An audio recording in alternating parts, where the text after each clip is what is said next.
Hello class, I am Zanab Bohra Sadriwala and this is my YouTube channel Zani Tutorial. Thanks once again for joining me.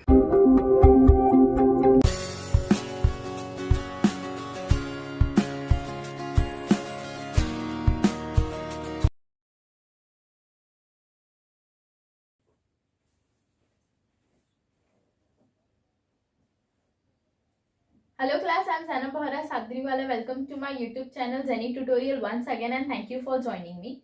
In this particular video, I am going to explain you the adjustment related to sundry debtor. In my previous video, I had explained you adjustment related to sundry debtor, but over there the adjustment were different. In this particular video, the adjustments are totally different.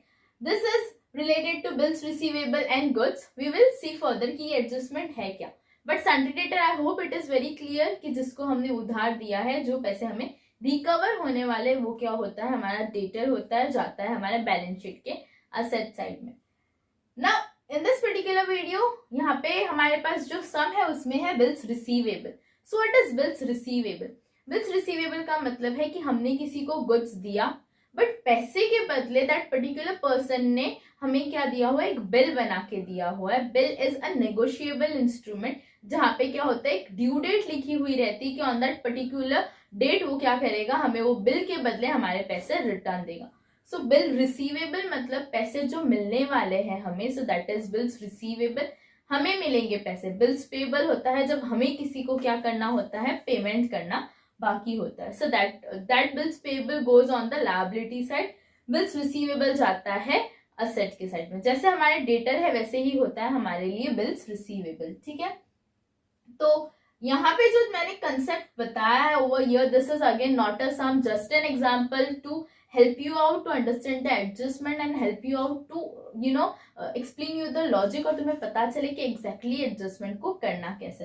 This is not the entire sum, but यहाँ पे मैंने दो adjustment को consider किया हुआ. Okay, so again starting with the adjustment, question रहेगा trial balance. Trial balance में यहाँ पे पर्टिकुलरली हमारे पास है बिल्स रिसीवेबल जो है 28,000 rupees, sundry debtor which is 1,32,000 rupees 500, और ट्रायल बैलेंस में हमारे पास है सेल जो है 2,85,500 rupees. Okay, so this is our question. Bills receivable हमारा जाएगा बैलेंस शीट के असेट के साइड में, सन्ड्री डेटर जाएगा बैलेंस शीट के असेट के साइड में, एंड सेल जाएगा हमारा trading account credit side. Okay, trial balance, one effect, adjustment, two effect. Remember from my previous video, right? Now adjustment हमें दिया हुआ है bills receivable include dishonored bill ₹3,000. क्या मतलब हुआ इस एडजस्टमेंट का? सिंपली मीन्स कि हमारे पास जो बिल है ना, जो टोटल हमारे 28,000 के बिल्स रिसीवेबल है हमारे पास, राइट? सो 28,000 के बिल्स रिसीवेबल में से 3,000 का बिल क्या हो गया है, डिसऑनर हो गया. मतलब एक पर्टिकुलर पर्सन है जो हमें यू कैन कंसिडर कि 31 मार्च को 3,000 रुपीज देने वाला था, बट उसने क्या कर दिया है, वो बिल डिसऑनर कर दिया. He is not going to give us the money on that particular day. तो 3,000 रुपीज का बिल क्या हो गया है, डिसऑनर हो गया है. मतलब वो अब बिल्स रिसीवेबल में काउंट नहीं होगा क्योंकि वो डिसऑनर हो गया. बट जो पर्सन हमें 3,000 रुपीज देने वाला है वो हमारे लिए अब क्या बन गया, डेटर बन गया. क्योंकि अब क्या है, अब उससे पैसा लेना बाकी है, उसके लिए हमारे पास कोई बिल भी नहीं है, कुछ भी नहीं है, and that person will give us the money, we are clear about it. तो वो क्या हो गया, अब हमारा डेटर बन गया. तो बिल्स रिसीवेबल जो इंक्लूड कर रहा था एक बिल जिसका अमाउंट था 3,000 रुपीज, वो क्या हो गया है, डिसऑनर हो गया. ओके, तो इसका इफेक्ट, एडजस्टमेंट का दो इफेक्ट. एक, अगर बिल्स रिसीवेबल में से 3,000 रुपए कम हो गए, मतलब तुम बिल्स रिसीवेबल में से 3,000 रुपीज को क्या करोगे, डिडक्ट करोगे. ये 3,000 रुपीज जो डिडक्ट हुआ है ये किसी और चीज में जाके ऐड हो गया है. जैसे मैंने बताया कि बिल्स रिसीवेबल नहीं है, अब वो पर्सन हमें पैसा देने वाला है but it is not bills receivable anymore. तो जो भी पैसा लेना होता है, बाकी होता है गुड्स पे, वो क्या होता है, हमारा डेटर होता है. तो ये बिल्स रिसीवेबल वाला जो 3,000 रुपीज है वो बन जाएगा हमारा डेटर. मतलब वो हो जाएगा हमारे डेटर के अंदर इंक्लूड. क्लियर? आगे सम करेंगे तो it will be more clear to people. Now पहले इसी से related I will explain and then further we will go. Okay, so bills receivable 28,000 rupees. तो हमारे बैलेंस शीट के असेट के टाइम पे हमने बिल्स रिसीवेबल लिखा 28,000 रुपीज हो गई है। बिल्स रिसीवेबल 28,000 रुपीज, जिसमें से हमें बताया कि हमारा बिल डिसऑनर हो गया है 3,000 रुपीज का। तो डिसऑनर बिल का 3,000 रुपीज डिडक्ट कर दिया। 28,000 में से 3,000 रुपीज जब डिडक्ट हो गया तो हमारे पास बचा 25,000 rupees. Clear? One adjustment, one effect is done. Her adjustment का होता है दो इफेक्ट। अब सेकेंड इफेक्ट मैंने बताया है कि जाएगा सन्ड्री डेटर के अंदर और हो जाएगा ऐड। तो हमने यहाँ पे लिखा सन्ड्री डेटर। सन्ड्री डेटर है 1,32,500 रुपीज। उसमें बिल्स रिसीवेबल जो डिसऑनर था 3,000 का, उसको कर देंगे add. Clear? 1,32,500 plus 3,000 rupees, so it is now 1,35,500 rupees. Clear? Now next adjustment जो हमारे पास है वो है goods of ₹6,000 were sold but no entry was made in the books of the account. यहाँ पे बताया है कि हमारे 6,000 के गुड्स को हमने क्या कर दिया है, बेच दिया है, बट अपने बुक्स ऑफ अकाउंट में रिकॉर्ड नहीं किया। तो गुड्स है, सोल्ड है, सोल्ड मीन सेल, सेल हुआ है बट एंट्री नहीं हुआ, राइट? तो क्या करना पड़ेगा, एंट्री करनी पड़ेगी। सो ट्रेडिंग अकाउंट में होता है सेल, राइट? सेल है हमारे पास 2,85,500 रुपीज, जिसमें यहाँ पे हमारे पास है कि 6,000 का जो सोल्ड हुआ था उसकी एंट्री नहीं की है, तो इसकी एंट्री कर दे। So add, right? Sale 2,85,500 plus unrecorded sale 6,000 rupees, so it is now 2,91,500 rupees.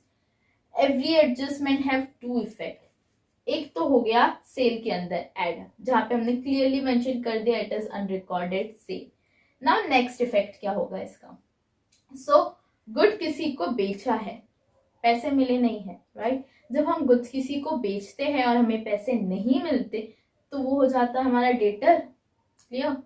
तो goods of ₹6,000 was sold but no entry was made, जब क्लियरली लिखा है कि उसकी एंट्री ही नहीं की, मतलब कंसिडर कर लेना है कि उसका पेमेंट भी नहीं मिला है, तो इसका दूसरा इफेक्ट होगा सन्ड्री डेटर के अंदर add. Why? Again good sold हुआ, गुड के बदले पैसे नहीं मिले, तो हमें क्या करना पड़ेगा, उस अमाउंट को डेटर के अंदर ऐड करना पड़ेगा, बिकॉज वो क्या हो गया, हमारा डेटर हो गया। सो 6,000 क्या हो जाएगा, हमारे डेटर के अंदर ऐड हो जाएगा। Sundry debtor 1,32,500 rupees. सेम सम में तुम्हारे पास था बिल्स रिसीवेबल, तो बिल्स रिसीवेबल के 3,000 को तुमने कर लिया था add. Second effect, second adjustment जो है वो है 6,000 रुपीज का। तो दो एडजस्टमेंट है तो दोनों के इफेक्ट डालेंगे, तो 6,000 भी क्या हो जाएगा, ऐड हो जाएगा, क्योंकि ये भी क्या है, सोल्ड किया है बट पैसे नहीं मिले, ये डिसऑनर हो गया, पैसे मिलने वाले हैं, पैसे मिलने वाले हैं, पैसे मिलने वाले हैं, राइट? सो 1,32,500 के अंदर 6,000 को ऐड कर लेंगे ये पर्टिकुलर इफेक्ट के लिए। पुराने इफेक्ट के लिए हम 3,000 ऐड करेंगे, राइट? सो हो गया 1,32,500 प्लस 6,000 रुपीज। क्लियर? तो अमाउंट आ जाएगा, बट यहाँ पे दो एडजस्टमेंट है तो दोनों के अमाउंट को लिखा है। So our final amount is 1,41,500 rupees. Clear? और ये बिल्स रिसीवेबल वाली। So in this particular thing we had solved two examples. दो एडजस्टमेंट वी कैन कंसिडर कि हमने दो एडजस्टमेंट सॉल्व किए। Again a quick revision, sundry debtor में हर वो चीज ऐड हो जाएगी जब हम किसी को बेचेंगे, पैसा नहीं मिला तो सन्ड्री डेटर। बिल था, डिसऑनर हो गया, मतलब पैसा फ्यूचर में मिलेगा तो सन्ड्री डेटर। यहाँ पे दोनों सिनेरियो हुए, हमारे 28,000 में से 3,000 का बिल डिसऑनर हो गया, इसीलिए हमने सन्ड्री डेटर के अंदर ऐड कर दिया, और डिसऑनर हो गया तो बिल्स रिसीवेबल में से डिडक्ट कर दिया। ओके, गुड्स बेच दिया 6,000 का पर पैसा नहीं मिला, तो वो पैसा मिलेगा तो हो गया अपना डेटर। तो 6,000 के गुड को हमने क्या कर दिया, डेटर के अंदर अनरिकॉर्डेड सेल लिखकर ऐड कर दिया। दूसरा इफेक्ट ये है कि सेल हुआ है बट रिकॉर्ड नहीं हुआ, तो अनरिकॉर्डेड सेल को क्या करेंगे, रिकॉर्ड करेंगे। 2,85,500 plus 6,000 2,91,500 rupees. sundry debtor 1,32,500 plus 3,000 plus 6,000, so it is 1,41,500 rupees. Clear? Now अगर हमारे पास इसमें बेड डेब्ट्स और आरडीडी होता तो ये 1,41,500 के बाद हम उस चीज का इफेक्ट देते, क्योंकि मैंने प्रीवियस वीडियो में बताया है कि जब हम सारी एडजस्टमेंट सॉल्व कर लेते हैं उसी के बाद we can put the effect of RDD and bad debts. So I hope this is clear to you people. If any queries, please ask me in the comment box and I'll try my best to resolve the problems. Okay. Thank you for joining me once again and thank you.